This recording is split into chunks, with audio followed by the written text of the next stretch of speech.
Many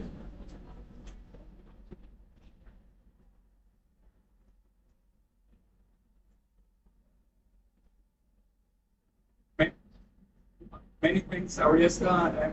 It's great to be also from my side. I'm the chair of the Technology Executive Committee. As Ariesta has mentioned, we are the partner sister organization in the technology mechanism to the CDC and the Technology Executive Committee is the policy arm. And it's a great pleasure here with you to present to you the launch of our policy brief is already established by the technologies and solutions associated in infrastructure. So I think this is very timely because this is a powerful implementation. And the solutions for technical buildings are there. Yeah, they're here today. And it's not our action. We have a massive ambition gap to solve, but we also have a massive implementation gap. And with this, we'd like to make a crucial contribution in closing both the ambition gap and also the implementation gap. And I'm very grateful for our partners to have developed this policy brief together with us. Just to mention, here in the host of the UNEP Global ABC, so the overarching initiative on volumes, but then also our other partners, especially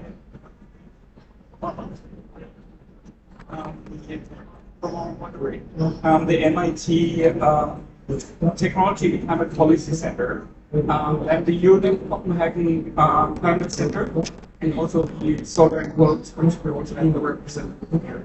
So it has been a great endeavor working together with you on this policy brief, and it's a key part of the TEX work program 2023-2027. So we're in the middle of this program, and we have been working along with you on different products. And we will work together with you to bring that now to into the world and into implementation. So let me just highlight some key parts of the policy brief. So first of all, we address the different climate technologies in buildings, and many of them are really crucial in the transformation. So that might be modular constructing, modular construction. It is also the transition to low refrigerants, natural refrigerants. It is also the, especially in the cold climates, the heat pumps, which are crucial for getting away from fossil fuels. So we address all these different climate technologies, and we address them in the broad bands because that is the core of the technology. So we always address the hardware, the software, so all the hardware, the technologies I just mentioned, but then also the software, the enabling environments to put them into place. And we address that across different regions because the technology solutions are different. So in the hot, in the tropical climate zones, it's about cooling, and in the cold zones, it's about heating. So the solutions need to be adopted to the needs of the different regions, countries, and also the levels where the countries are working. And then what we do, we address this in climate technologies in a holistic way in climate performance. So in a lot of building or most of the building modes so far, only the energy part is addressed. So the power part, the power part is not sufficiently addressed. Now, yes, I just mentioned the works of the and especially also the body carbon. So the important carbon part is a significant part of the total emissions of the buildings. And so we need to go from just addressing the energy part now to the holistic part, addressing the whole CO2 footprint of the building in terms of both the embodied curve and the operational part during the lifetime of the buildings, and then also at the end of the life, because building materials at the end of the life are important raw material in the circular economy for recycling and just reusing them instead of rebuilding always or making new products.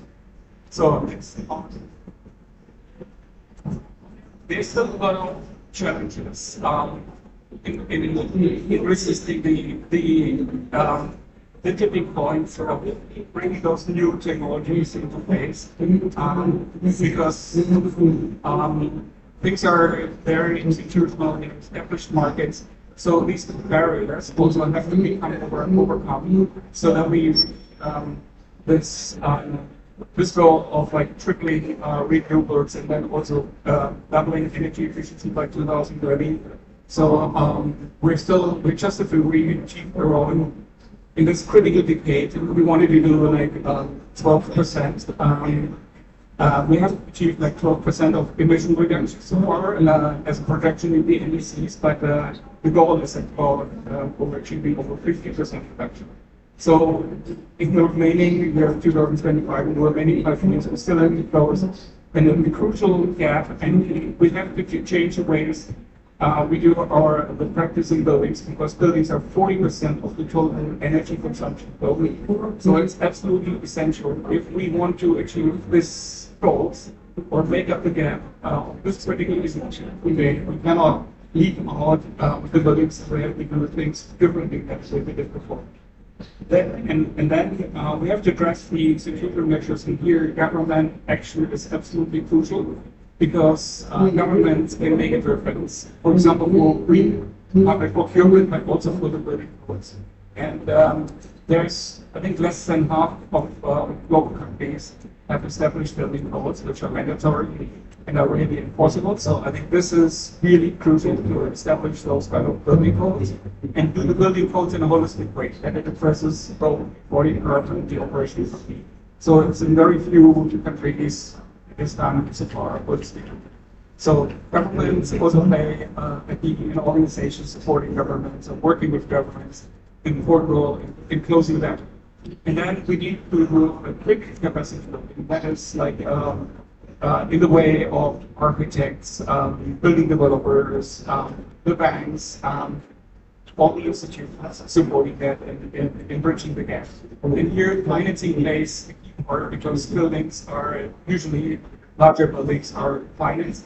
So we need the financing then on the public side for governments for green public procurement in many developing countries. That's about 30-40% of the total building activity in the country. So green public procurement in countries play a crucial role, but also on the private side, that banks, taxonomy, we're thinking the work of governments and what will banks do, that banks adopt this kind of technologies, make this kind of standards, climate performance standards, and these technologies in that part of their global strategies they bring to. And then last but not least, we also need social and economic change for the technology. So next slide. So that brings me to, at the end of the report, we have developed from our assessments, like key messages. So we think, so absolutely this accelerating this climate is especially the one with is absolutely right. We need the integration of these technologies into sustainable things.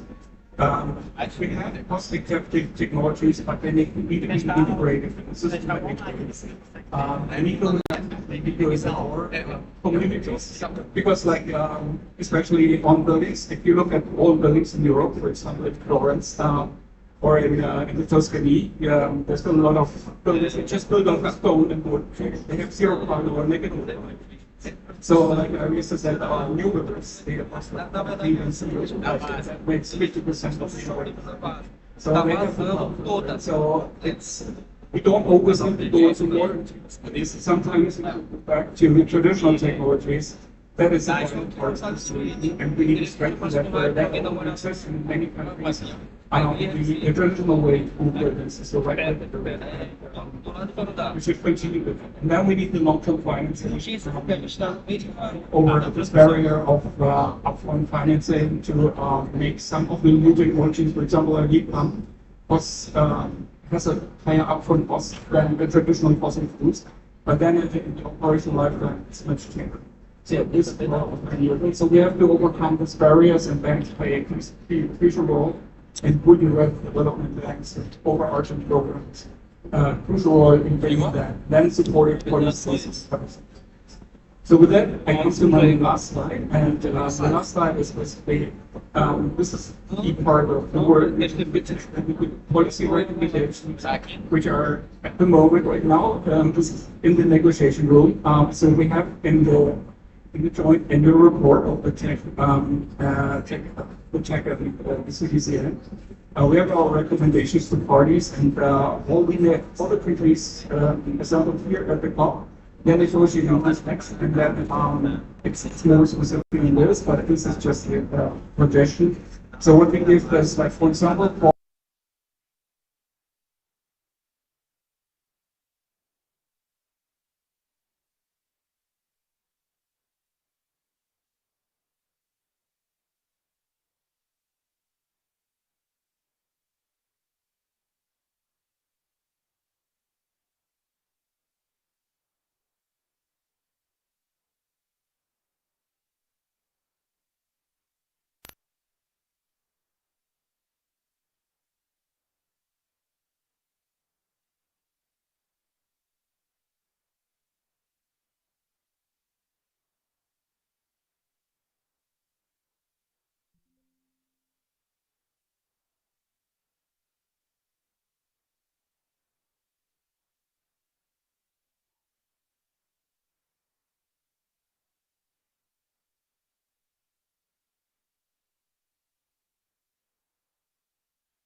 Good afternoon to everyone.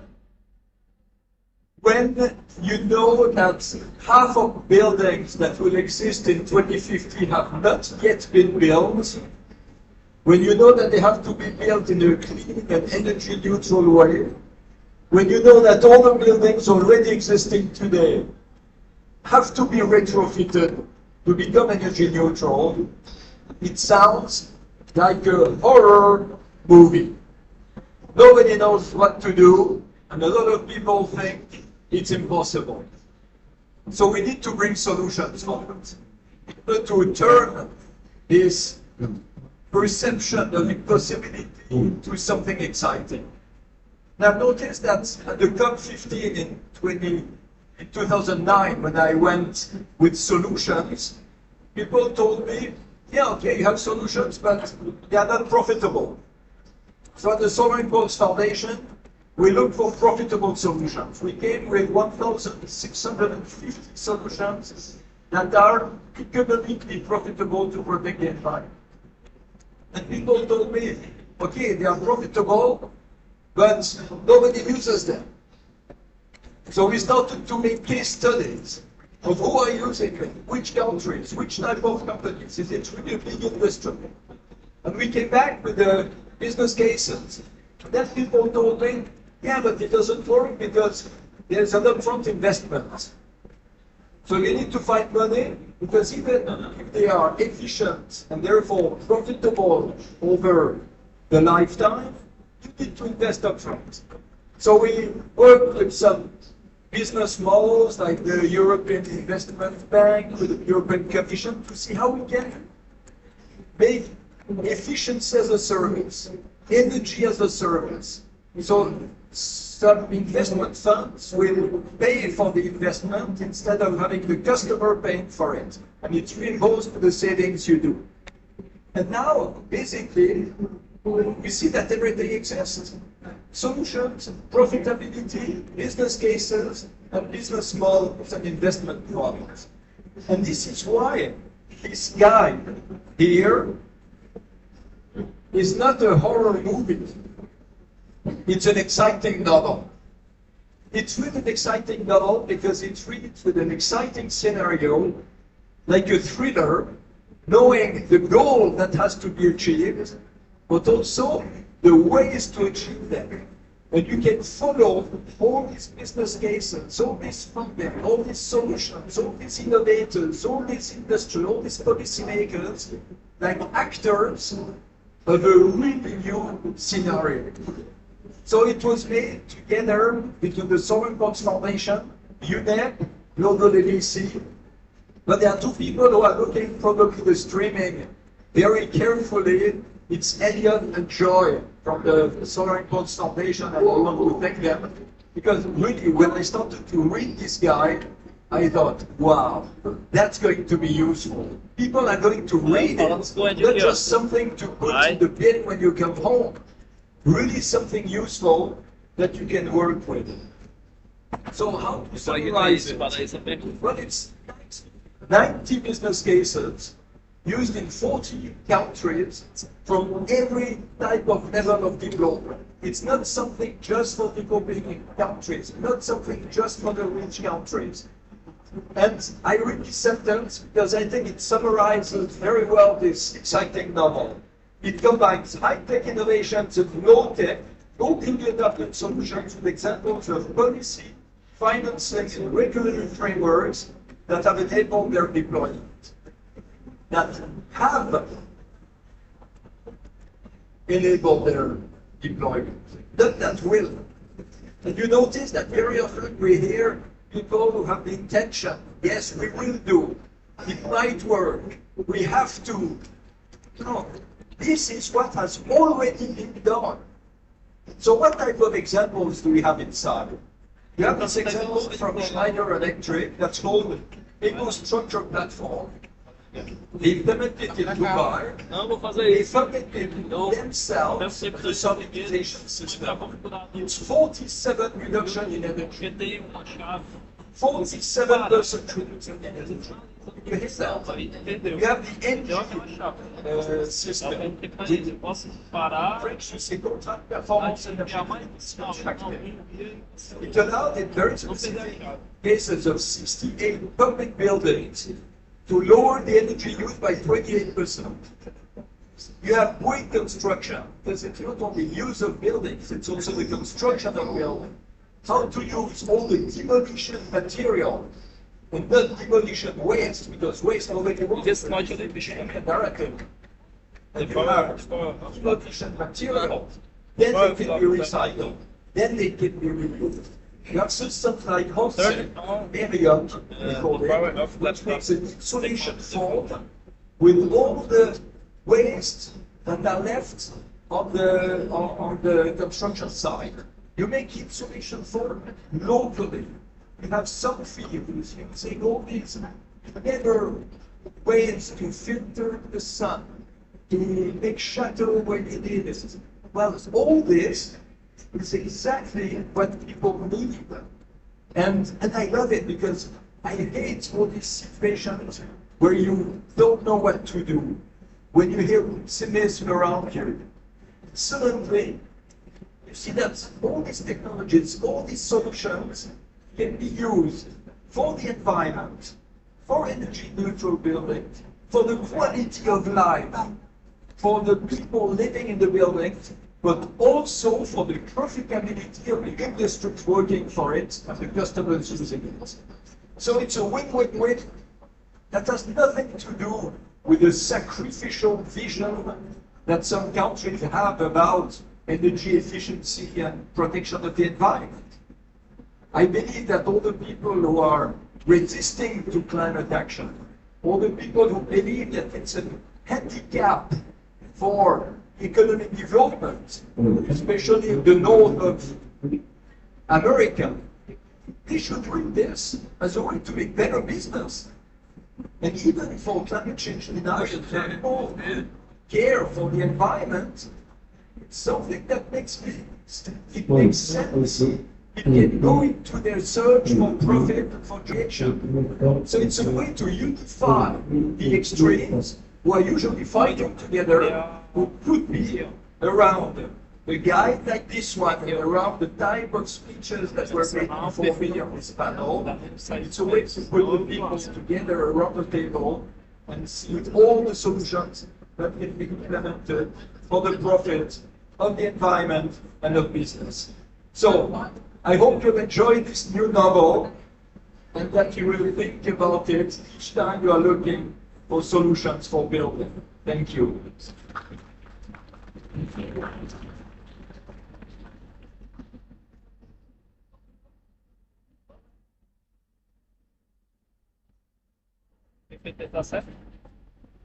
So thank you very much, Teacher Bertrand. I now want to invite the panelists up to the stage.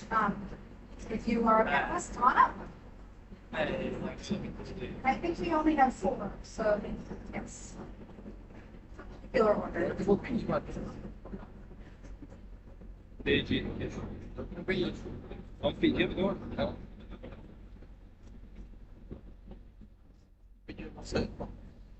Just for actually a little bit of the technical stuff. Like, so, yes, I will hand it to you. All right, again, my name is Bethany Patton. I'm the Executive Director of the MIT Climate Policy Center, and I'm joined here today by some practitioners who are going to be really using the work that was just introduced to us. So to my immediate right is, sorry, you just started. It's here, yes, Roberto Rossi, yes, from Sligo Electric. And then to right, here's Zoe. Hi. I'm just meeting everybody, so please excuse me. So this is Zoe Norgett. She is the Deputy Director of the International Net Zero Green Financing Capabilities Team of DEN. Is it DENSI? Is that correct?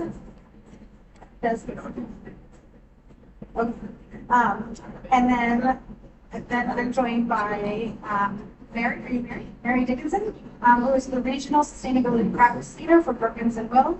And then finally, we've got Audrey, who is the Global Advocacy and Campaigns Director for World GBC. So the way that we're going to do this is we have about 40 minutes for each of the panelists to just engage a little bit in conversation, and then about 15 minutes for the audiences to ask questions. Sound good? Okay, great. I'm going to start actually with Mary. So, sorry, but you've seen the questions in advance, though, so it's not a total surprise. So, Mary, as a global architecture and design firm, Perkins Will is in the position to deploy climate technologies and solutions like those highlighted in the UNFCCC Tech Policy Brief and the SIM Catalog of Solutions. So, the policy brief emphasizes the importance of locally available materials for decarbonizing the building sector and prompting climate-related resilience. How does Perkins Will incorporate the local materials and local supply chains into its building products? Thank you. And nice to be here with everyone. There's 2 ways that we're working at this. Being the second largest architectural firm on the globe, we certainly know that scale is of importance. So, and working with all of the organizations and policy is one way that we're working on implementing. It's the second way that we're doing so. Some of our clients, where they want to put together standards and to address what they're putting in all their skill things at scale. It's not one project at a time. We can certainly staff, but it would be a big investment. So, with the American Institute of Architects, we started the Materials Pledge, and it works on 5 different impact areas. It works on carbon health, or global health, climate health, with addressing embodied carbon. It addresses human health, social health, making sure that we're not impacting and using anything that might have workforce labor, right? We're working on circularity. And then, and I think I already said, like human health as well. So the 5 different impact categories, just keeping these all in sections to make material selections. And since creating this, we've had multiple organizations join us in that pledge and applying it. So many of the GBCs across the globe, certainly. It's been adopted by Mindful Materials, which has an agnostic organization that many join the pledge and apply it to their organizations. So many of the GBCs we also have this United States India, all adopted. And then in application, we're putting metrics to it. So working with big clients in terms of applying happening from environmental impact, environmental health. Where are you finding where are those local materials and adding metrics? What are the lowest embodied carbon materials? What are the most healthy materials? And then the metrics across the board, we can kind of see where we need to make those impact areas. We applied this recently. We have some of the major institutional clients and major healthcare clients that are applying this standards. So we see that we should can get about 50% of the materials by Where do you see examples of government policy shaping the expectations and the needs of your clients? Are you seeing that intersection? Yeah. So we're I think the carbon impacts are certainly impacting our clients. They've been working on the operation department for quite some time with a lot of local policies. No matter what's happening within the states, we still have, or within the overall country, and so still implementing their requirements. But we also see the Barbie sectors themselves pushing each other. So they are adopting, they're still maintaining their pledges and working on their different areas of carbon. And now that they've really found a map or mapped out how they're going to reduce operational, they're now focusing on embodied carbon to get to the third phase. And but I think the biggest thing that they've recognized is the necessity to scale it and to standardize it to be able to get to those solutions. And now that they're doing it, I feel like the public is listening and saying, what can we do to put into our RFPs and all of our requirements and learn from you in the private sector so that we can push requirements within our own city buildings, schools, et cetera. It's really a huge course so that we can get to that. Tools like this are great because we're seeing these case studies and then they're also seeing the recommendations for the policy. Yeah, and being able to see the case studies certainly within the policy that has been produced, folks can point to that and say, I'm not taking risk, we're very risk averse district. But they point to it and say, this has been done anytime we have case studies, it's perfect to be able to mitigate the those concerns. Great, thank you. All right, I'm going to move on to recruiting. So Schneider Electric has been a partner of the Solar Coast Foundation since 2019. And many of your technologies are featured in SAF Solutions Explorer. Schneider also operates across diverse markets than your global south. So what are the key enablers to replicate successful building decarbonization models? Good morning to everyone. Thank you for the invitation. So, starting by the beginning, we need to define what it looks like when we talk about the building the future, right? Should be sustainable, should be resilient, should be people-centered. Listening to the rest of the speakers, it is clear that in between 42 and 46% of the energy consumption is coming from there. And which is important is that 30% of it is the waste. When we think about this, it's not a big number, but it's that 12% of the energy of the world. In parallel, there are big discussions about artificial intelligence, that today is less than 1 point, and eventually will reach the 2 point. With all the benefit that artificial intelligence will bring, is only 2 points, and we are wasting 12 points by nothing in buildings. Then this represents more or less 37% of the carbon emissions in the domain that we need to be more sustainable. We have to be more resilient. When we talk about buildings, we have all of them. We have some of them that are not at all critical, other one hospital, other one are data center. Then every one of them has a different level of resilience, criticality, and continuity that we need to attain with the technologies. And finally, it has to be because at the end, people will work there, and they need to do the most of the time to be well. So, looking forward, as well expressed, by 2050, 50% of the building will be still operating and are old, and 50% will be new. What we will do? So then we need to establish two different strategies. For the existing buildings, it's more complicated. We need to approach them in more conservative approach, where we need to strategize what to do. We need to have a strategy to digitalize and later to decarbonize. The window period to do that is between 2 years and 6 years, because we are living in this building. So it's not that simple, but there are plenty of samples and technology to make it happen. And then you have the new buildings where it's easier, and we can start by the early definition of the material. I will not enter to the carbon embedded, but in terms of technologies, it's pretty much simple to make it forward a good construction to reduce the consumption.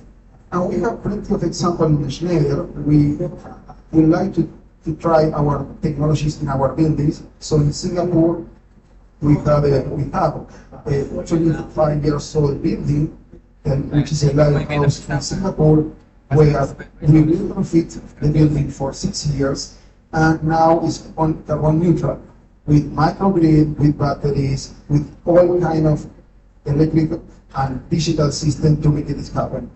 And then you have new buildings, as the Hive, which is our headquarters in France. There we have all the solution, also utilizing geothermal energy and other kind of energies, in which we are consuming 75 kilowatt hour per square meter per year. You have to know that the normal building in Europe is around 350. It's a big shift between old buildings and new buildings, and in the retrofit we would be in the middle, because you will not solve, it's not solved in the case of construction. Finally, we have the case of the Hive, the case of the Nest, which is in Dubai, which is our newest headquarters, and there we reduce 47% energy consumption versus the previous building. So, all in all, the journey is complicated, but it's feasible. We know how to do it. We have the technologies. It's a little bit more complicated for the existing one. It's easier for the other one, but we can make it happen together. A follow-up question for you, if that's okay. So you mentioned a few of your priorities, and one of them was people. And could you just talk a little bit about how we can ensure technologies like the digital energy management will reach markets where affordability and efficiency and resilience are shifted stars? So how are you reaching those people? Well, normally we operate in the entire world. We are divided into different regions. We have US, we have China, we have Europe, and the rest of the world, which is international operation. And then we know all the latitude and all the realities and the affordability in every single case. What is important to say is that it's not only a topic of affordability, but what is the purpose of this building? Why we are doing this building, and what is the level of resiliency and the level of digitization in this building? And then what is relevant is, if you have a high-rise tower for residential, it's not the same that the shopping mall. It will not be the same that the hospital for the continuity, the quantity of points. And more than that, if you do a building in Singapore, maybe you will control 5,000 points.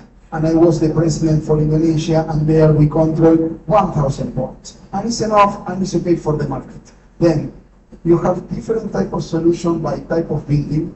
You have different type of solution by application, and in any single solution, you can go super deep or knowing that the solution is scalable. Then you can start by 1,000 points, later you go to 2,000 points, and elaborating over the time. When you receive the payback, normally all the solution has a payback of 2 to 3. Then it's a marathon while you are doing this more than 100 rates. So I see you got it, which is great because I'm kind of following question to you. But first, just to set the scene, the UK has been supporting the International Finance Corporation's EDGE program for several years. And this program is playing an important role in deploying climate technologies and solutions for buildings in emerging markets and digital economies. So can you tell us a little bit about the financing leverage through the EDGE for green buildings, and also maybe just touch on some of the financing for buildings in terms of affordability and accessibility? Thank you very much. Yeah, so the UK government has actually had a long-term partnership with IFC focused around market creation, market transformation for the rebuilding sector. And so a really key part of that is EDGE. So has anyone in the audience heard of EDGE? Yeah? So for anyone who doesn't know, EDGE is a rebuilding certification scheme which was specifically developed to fill a gap to have a scheme that would really work well in emerging developing economy markets where some of the existing rebuilding schemes were a bit hard to apply, there wasn't the data there, and they were too costly. So it now operates across 125 countries and has different levels of kind of energy savings. There's a sort of basic level, advanced level, and a net zero level. So alongside that, so it's across the whole system of operations. So inside the standard, we've also worked with IFC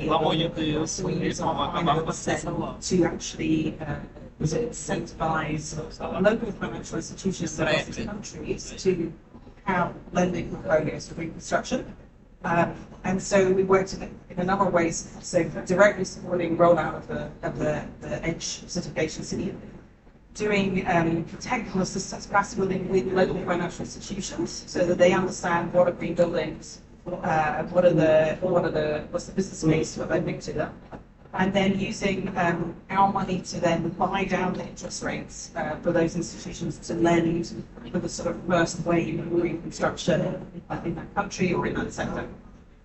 So we've seen, fantastic results of that. So to date, 125 million square meters of floor space has been certified in social housing, schools, hospitals, commercial buildings, and that in turn has helped mobilize over 120 billion of US dollar investment into reconstruction across those markets. It's around 11,000 projects, but within those, a lot of them are multi-unit. So for example, have been 140,000 housing units, and it's now recognised as a global standard for residents across Africa, Asia, Latin America, and the Caribbean. So I think it's been a fantastic partnership. I think you have to look at the parts of the system. So the certificate and the certification schemes help drive that, but when you bring in also capacity building, financial incentives. We've also had a research component, and they're looking at actually what are the results of these buildings, what they deliver. So we now have a clearer clinical space. So I think on average across that global portfolio, it costs maybe 3% more to build buildings that the payback time very similar to what you were saying is 2 to 3 years. We've seen the affordability challenge as a big question, so we've focused, we really pushed IFC to try and do as much as possible with the kind of low-income social housing segment. And you see great payback there in terms of, I think, one of the examples in social housing in South Africa, the residents saved equivalent to 1 month's rent per year through the lower costs of their bills, so that helps make it work at a social level. So I have a couple more questions, but I'm going to move on to Audrey first because I think there's a great synergy between what they do and what Audrey does. So Audrey, you're working with the Green Building Councils around the world, championing, I'm going to try that again. Championing a holistic approach to building policy and regulation. Sort of drawing a little bit on what Zoe was talking about and encouraging reform, adoption, but also this barrier of payback period and get building a home. With those things in context, in your opinion, what are the main barriers to the deployment of proven climate technologies for buildings? And then also, how can codes and standards help remove barriers and accelerate the deployment of climate technologies? Great. Oh, that's working. Great. Perfect. Yeah, so just a little bit of background. We're the World Green Building Council. So we are a global network of 85 green building councils and 53,000 private sector members, and working to mobilise solutions in the built environment, and working on advocacy policy, and a lot of our members also administer rating tools. And I think the challenges that I'm working on a global policy sort of level, so I'm scanning out a little bit, but really you guys are kind of going into the detail of what we're seeing the trends globally. So I think the main barriers that we see would be like the finance, the knowledge gap, and then also split incentives, which I think echoes what has been said already. One of the things with the finance piece is really the cost or the perceived cost of the technology, and also if there is a sort of withdrawal or availability of subsidies or funds, then we see that then can kind of change the dynamic. So examples that we have from our network is pumps in Europe. Their sales dropped by 25% after in 2022 because the subsidies changed. The IEA, I was also looking this morning at their report on heat pumps, and changes in interest rates and inflation also started causing a decline in heat pumps. So we're seeing things like that sort of change the market. But there's also positive stories. So within our network, we have a nice example from Pakistan. And between 2022 and 2024, they increased their solar capacity 20-fold. And that was mostly rooftop solar. And that's more than the solar capacity, and that's like a flip of France, New Zealand, and the UK over the same period. And I think that's a good example of when, incentives change, when policies change, then you can see really that uptake being driven. And in that particular case in Pakistan, it was enabled by removing import duties, expanding finance options, and also allowing the sale of surplus electricity back to the grid. So I think it's a good example of when you change a policy from incentives, then you do actually see the market moving. But there's also knowledge gaps, and one of the things that we're based in the UK, especially when heat pumps, we hear like a lot of information. Maybe the general public don't know the facts, and like for example, the UK government, I believe, had a nudge unit at some point to actually be checking on to basically, counter the misinformation campaigns that are happening. And there's also links as well, like Ireland, I think Finland, and all of those other countries where they're used in scale actually kind of is evidence that that's not actually true. So trying to get that message true, and how you get that message true, is really important. So I think those, and I think policy needs to underpin stronger communication, because it's really about getting people to change their behaviour. Just recently, my brother, who is based in Ireland, he got solar panels, and he did it because of the cost. It wasn't because I worked in advocacy for 10 years. It was because there was a cost in education, and for him, it would be too expensive to not do that investment up front. So I thought that was really interesting, and made me worry about maybe a good job. And then also like the split incentives, if landlords are looking for upgrade, then tenants are getting is paid. So I think there's lots of different examples related across those three categories. I would say those are challenges that we're seeing within the network on that point. So maybe to kind of point to your question on the policy. I mean, I work in policy, so I believe, if you send really strong policy signals and you've got the right financing and frameworks to support that, then, you're giving investors and the market confidence certainly to move, and if they invest in a particular technology or solution, then there is going to be a market for them. So I think policymakers giving that confidence. And I know I have, I think one example that I quite like is from the Netherlands. So when they announced EPC rating of C in 2018, 31% of office space met that standard, and July last year it had jumped to 78%. It's quite nice examples of policies that have kind of moved the market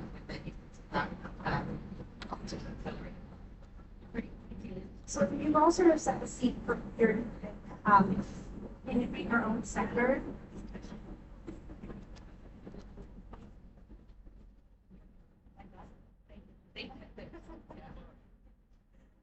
So you've all explained what you do in your individual sectors, and we're represented by quite a few sectors here. So firms, private, public sector policies.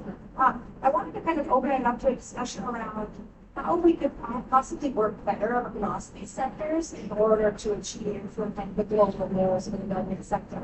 And I don't want to put you on the spot, Mary, but when Audrey was speaking, you were nodding your head, and I felt like there were moments together, you were like, yes, we can all work better together. So I might just start with you to see if you like to talk about cross-sectoral and block cooperation. Absolutely. I think when we're working in firms and in the private sector, there's a lot of times where folks keep things close to their chest, but that's not going to solve what we're up against.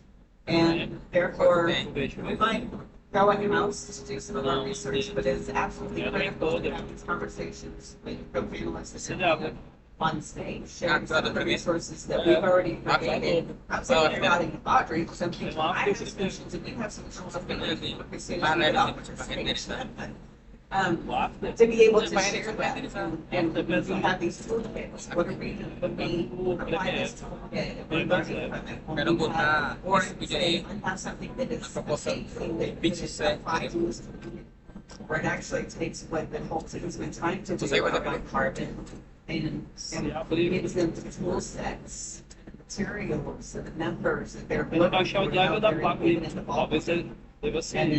And actually, we've worked with so many GDCs being able to deploy this with the world GDC and see how this might help some of our policy leaders with it.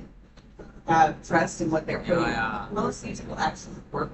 And then that they could put some language around that. So it is a necessity for all of us to kind of come to the table with where we're at, kind of having this continued show and tell us. Yeah, absolutely.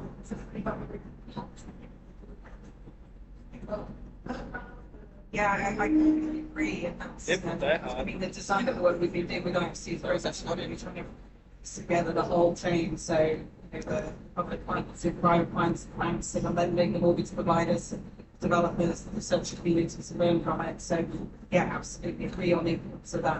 And I think also have to iterate. So, I think the way, part of the drive up the IFC moving into this space in the first place was then you're doing work with various sponsors on the building and seeing actually the great building that isn't enforced capacity to do that. So actually, again, it's coming in from another angle, but let's just get the construction started, have a certification scheme that will work, and then you make it easier for governments, policymakers to come in and have an enforcement building code because you show that you can do it. You have, let me say, through edge as they are, about 3,500 trained staff who understand the building specification and auditors for that. So you start to build up that expertise in the market, and the developers as well. But, it's a sort of a virtuous circle where you can make their jobs and to make this easier as well. Is that kind of community look like? Is it how is that communication from our perspective, like I was saying, we have 85 green building councils, and their role is to bring together the industry across the entire value chain. So you have all of the different players coming together. And over the last couple of years, we've run a project in Europe called Building Life, was essentially about how to create the right market conditions in different countries for pro-life carbon, so like looking at operational and environment. And what each team was they led the creation of like roadmaps. And roadmaps, we don't use that word endlessly, I think these spots, but really what they were doing was creating a process and a convening space for all of the players who needed to be part of that journey in a particular country to kind of set out where these go. So it really to what we saw from it. I did one at the European level, we were doing European policy, and then the GDCs were in Europe were doing ones at the national level. Really what you could see was they were building trust with other stakeholders in the process. There was an element of transparency that I think when you're trying to kind of co-create these policies and get industry to move, and that actually has been a really successful model that we're going to be able to replicate in other countries as well. So I think that process of getting that buy-in, convening space, and having that kind of user value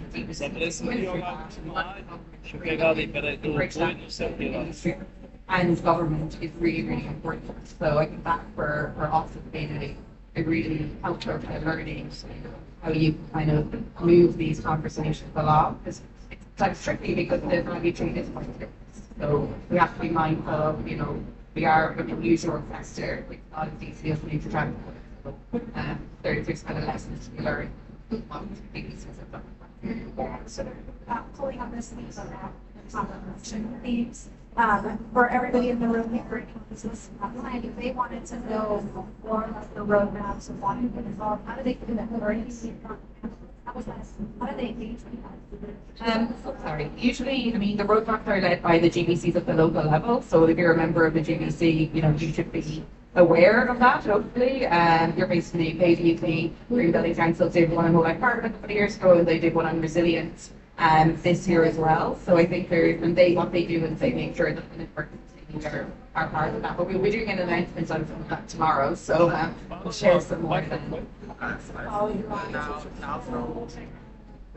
I'm joined now by Deixa igual, que eu vou usar um compressor. Foguete, compressor.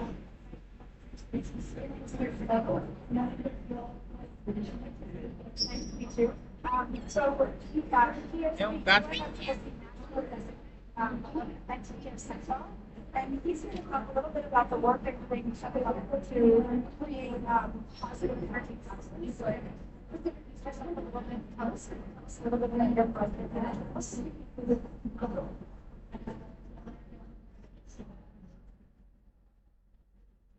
Thank you very much. I'm very sorry to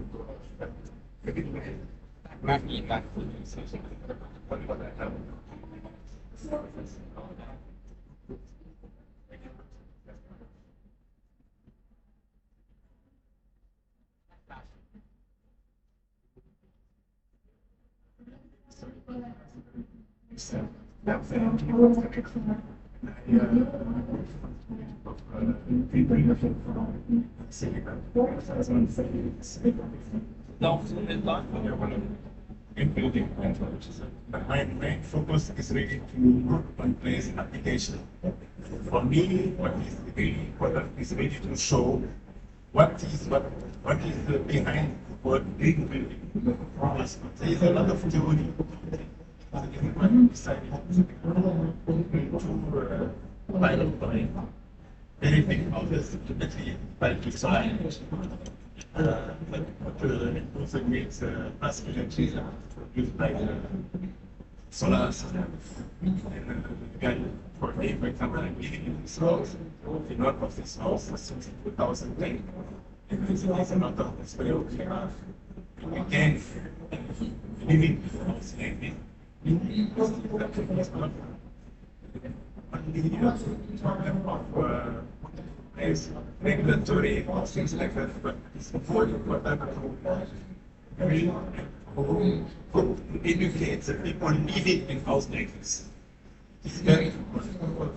What we found, for example, is if we don't do it, we'll have something what we can call the rebound effect. We want to reduce the energy consumption, but if they see that there is no need to pay for the energy that they are consuming in the house, they tend to increase the energy consumption. People live in different homes. It's the same like we see in green buildings that are used as homes.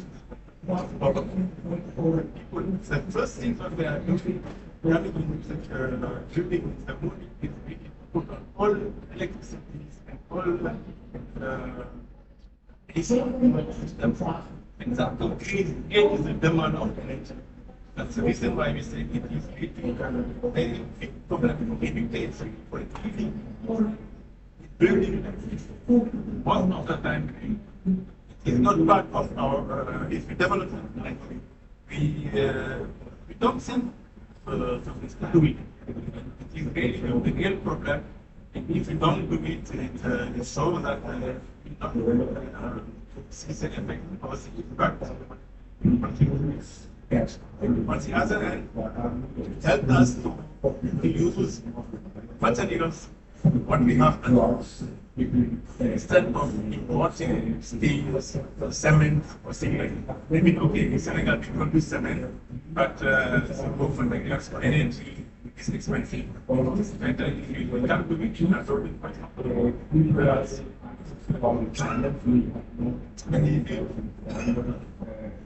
anything is also solar energy, for example, even to scale the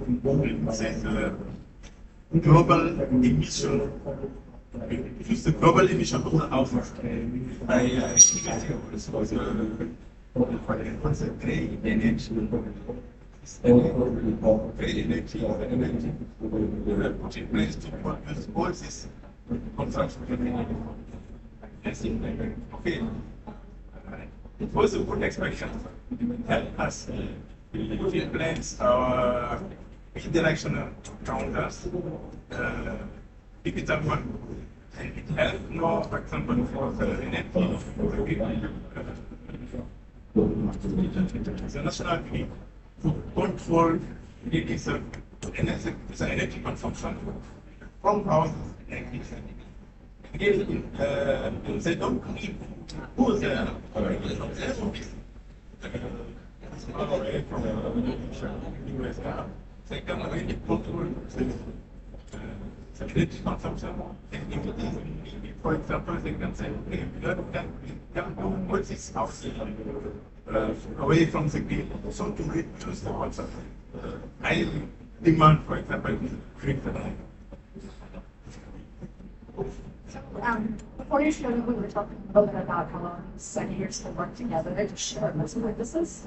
And I'm thinking that the experience in the House is a very good one example of that. For best practice across the legislators that we have them represented here. So that's the conversation that we're planning to do.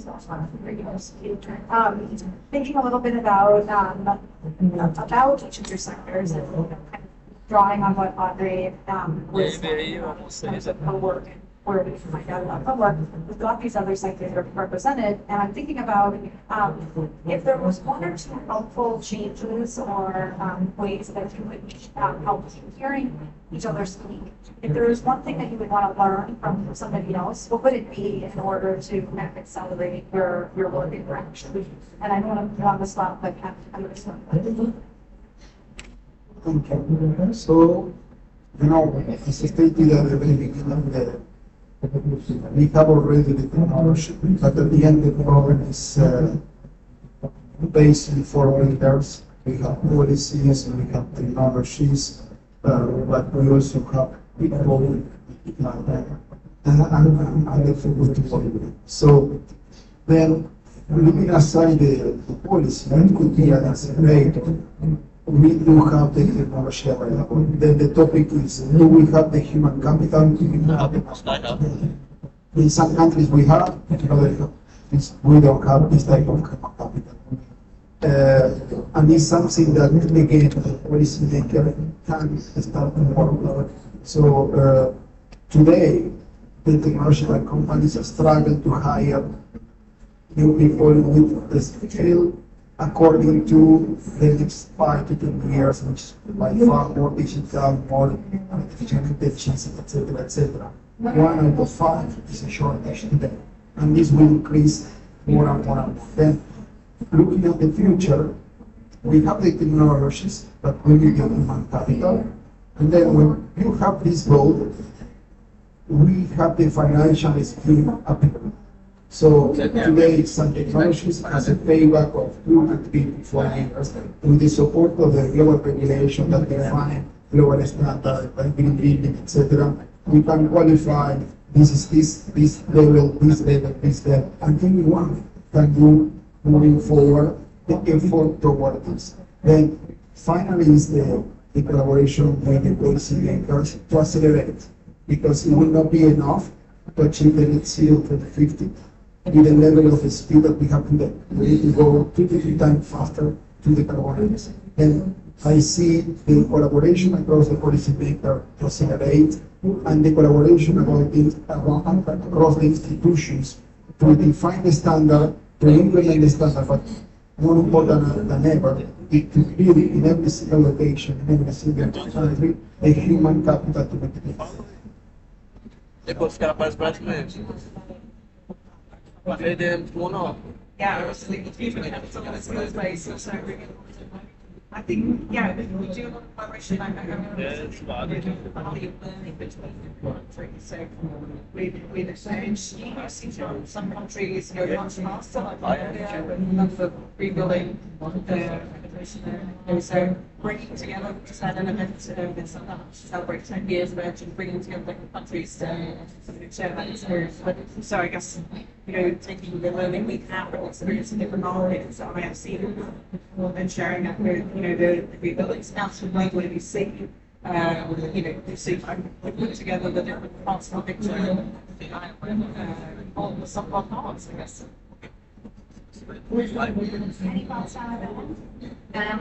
Yeah, I think for me, the question was really about like what we can we do together to kind of amplify. I think it's kind of just doing what we're doing. For example, from our side, when we've had successful advocacy or policy wins, it's because we've been able to bring forward partners and industry and saying, you know, these players are already doing it. They've got confidence in implement these policies.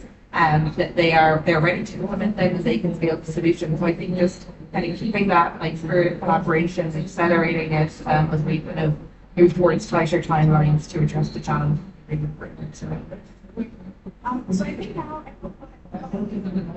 Make it short. well, that's fine. I think one thing that we certainly, this is important to me, is that while we might concentrate and specific locally in terms of our solutions, the necessity to reach out. We've had more work outside of North America and Central America and South America, moving over to Europe, but that needs to be accelerated. So finding the avenues to speak with so that we can look for those organizations where we can deploy what we've been working at, what we down to work in terms of solutions within North America where you said we do have a lot of people equity in terms of working on a lot of research. But reaching out to these other organizations is going to be an incredible way of deploying this faster to other countries. And then kind of having a reciprocal information back in terms of where that doesn't work well. We can go, as you said, intervening, or you go back to the drawing board of the research. Right, so you could be looking for a while to learn about what they're doing on the ground using local materials, bring that back to, Absolutely. yeah, absolutely. You may not see. Together, let's put them for example. We have two main problems. First of all, one be an organization. And most of the time, it's a state working for the people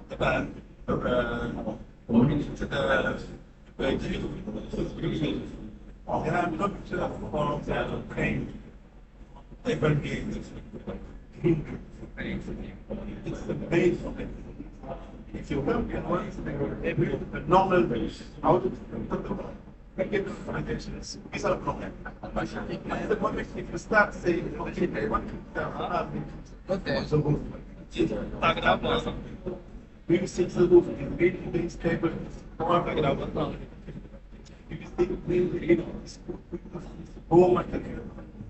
example, that's the reason why water, paying them. You don't know how to bring them in physical society. It's the same situation where you have these banks. Selling out for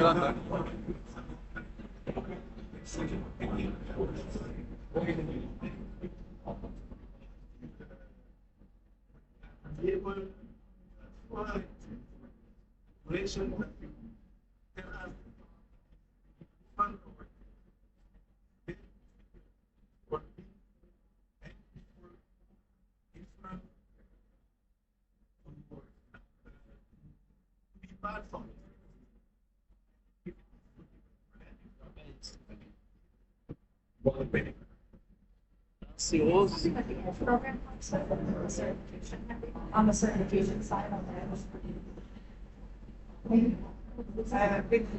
With planning, I'm not sure, but I think it's a really key area that need for us to know they can. So the people that will do the permitting, so I'm not sure, honestly, whether it's just doing that like it's a good question. Okay, so now it's time to open it up to the audience for questions. Is there anyone that has any questions that would like to add, ask our panelists?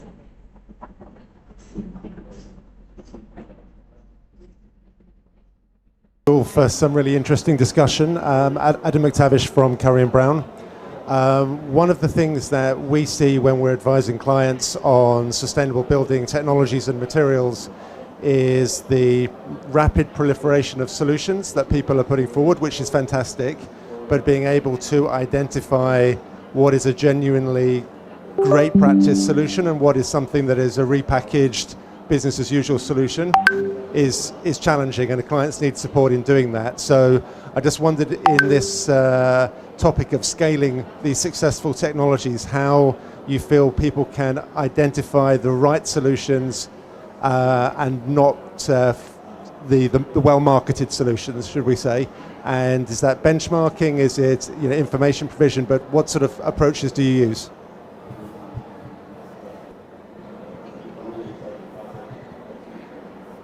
Want to go? Want me to go?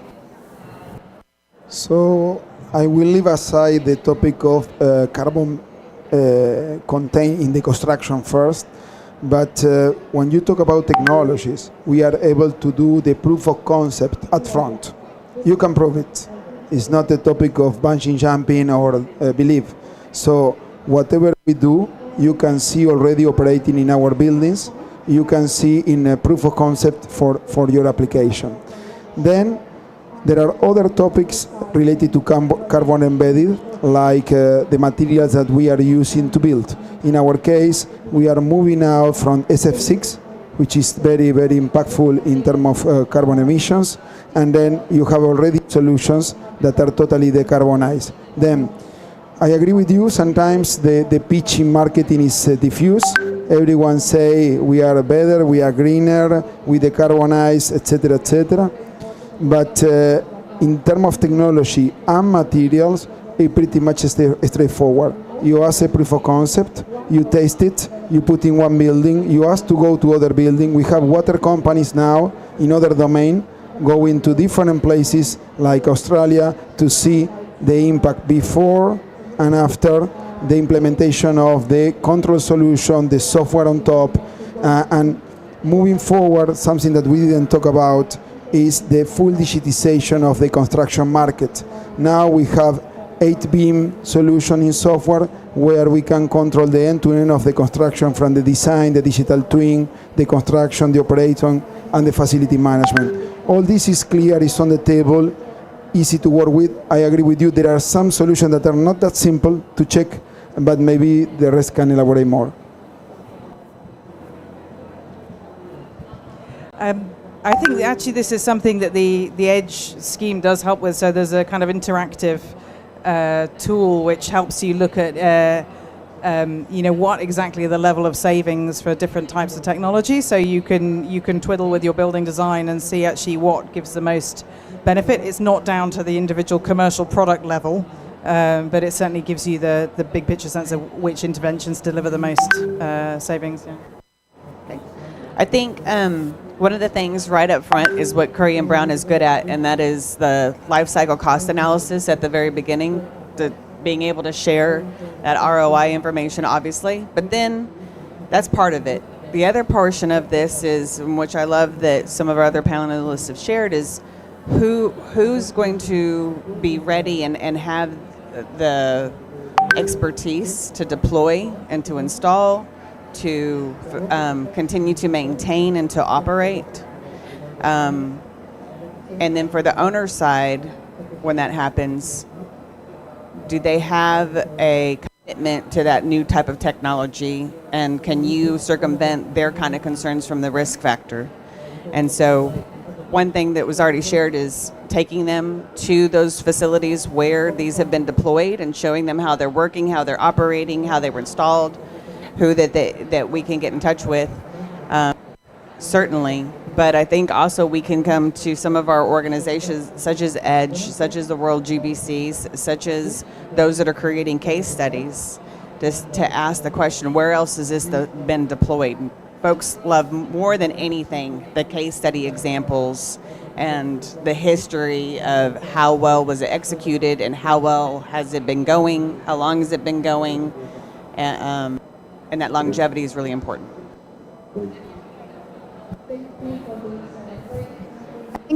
I think we have time for one more question, if there's anything else in the audience. Otherwise, I will just hand it over to Dietram to take us home. All good? All right. Well, I just want to thank all of our panelists for being here. That was a great conversation, and hopefully there's more conversations you all can have together as a result of this. And I really appreciate the partnership with everybody involved. And so here you go. Many thanks. I'd like to thank you very much for the fantastic moderation. I'd like to thank very much to all our panelists. I think it's very good. We are already moving from roadmaps to action and interaction. So I think that's fantastic. And then bringing that also to life in developing countries. So that's fantastic. Seeing the solutions implemented here. So we, as a tech from Bro, from Ariesta, from the CDN and myself, we are very enthusiastic about this and then working together with you in the future. Thank you so much.